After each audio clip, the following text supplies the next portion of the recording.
伫咧台南七股渔湾啊，顶个月有3只小天鹅飞来到这过冬，即摆也有人发现讲有一只大天鹅也飞来啊。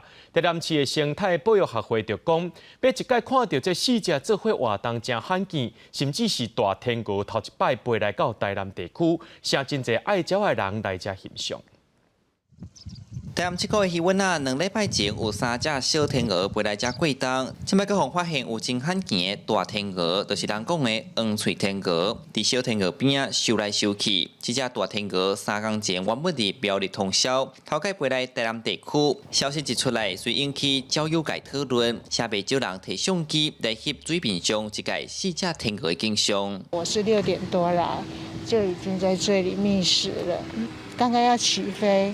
他们都会很可爱，他们会抬起头，彼此招呼。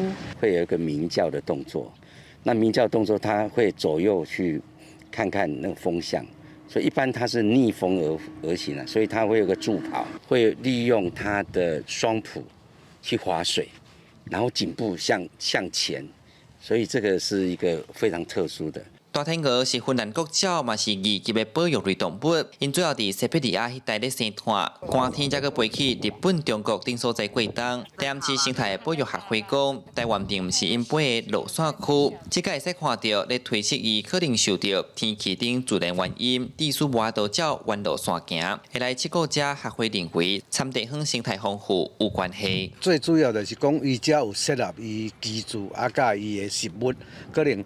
因为早期只拢种这个海菜，迄海菜可能有一寡迄个无收的鱼面无收的留伫遐，有通好食，最主要通好食。未来敢有机会会使看到大天鹅咧？台南市生态保育协会回应，气候甲生态一直在变化，无法度有确定的答案。因提醒民众，若来赏鸟仔，唔通伤挖近，惊搅了着远道来罕客。记者李成台南采访报道。